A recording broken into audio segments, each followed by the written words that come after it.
Hi, the next concept is property files. How do we deal with the property files into Java applications? So property file is similar to hash map into our collections, just it is going to store with the key value pairs in a text file.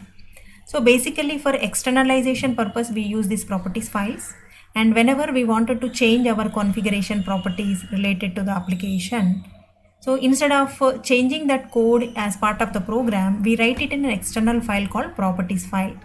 Always the property file will have a key value pairs, and it will have an extension dot properties. And most of the time in Maven based applications, we write this properties file into resources folder. And most of the configuration parameters we can write into this file. Always we give a property name here, left side, it's a key and equal to, then we will provide a value for a property. And this is a property file we can create by using Java program and store the properties into that, and as well as we can read it through a Java application. So for that again we need a help of IO streams, because we need to create a file into which we need to copy, and we have to read the file from which we have to read the properties. Right? How do we manage with the properties file? How do we create it? And how are we going to read the properties from the property file? We are going to see. And here is a property file. Most of the time to have plug in and plug out kind of configuration properties, we will be using properties file.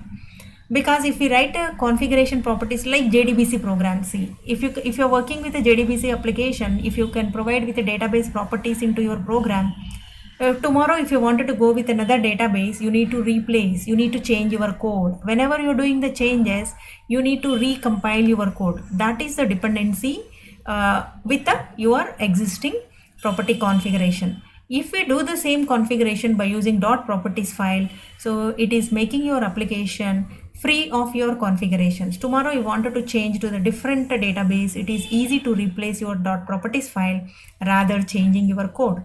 So how do we create a properties file? We are going to look into now. We can set the properties, and as also we can read the properties. And what are the methods available with the property file? So we can check with whether the key is available or not, whether to get a property, to list all the properties, to list only the keys, to list only the elements, to find the size of your properties file, means how many configuration properties are there. All that we can do with the property file. And here we have a code snippet where we are performing with creating a file to with a property file and then reading it. So we also have an hands-on example here. We can look into that properties file. So here is a file where first we are going to create with a property file. So let us say here we wanted to create with an output stream where we are going to use with a try catch, where we are creating a resource, and I wanted to create a configuration called dbconfig as my file name.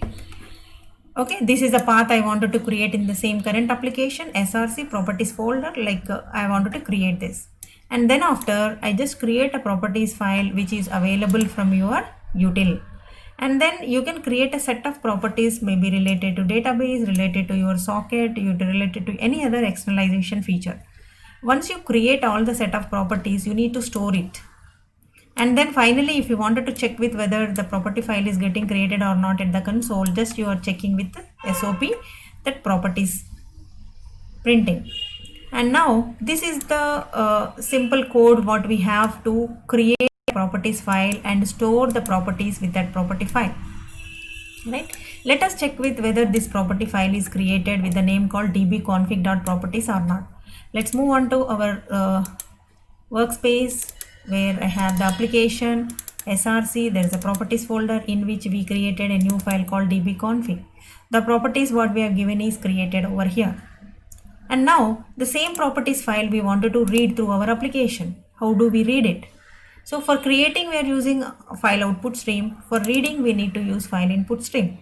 With the file input stream, give the same file name to be read, and then you give dbconfig as your properties file name. And now you are going to read the set of properties which are already there and you wanted to show at the console. Right? You just can go here. This is how you can make use of properties files into your application. So By using this IO streams, we are able to create it, but in future sessions we are going to make use of that properties file, okay, for further communication with the database. That's all to create with the properties file and to load with the properties file.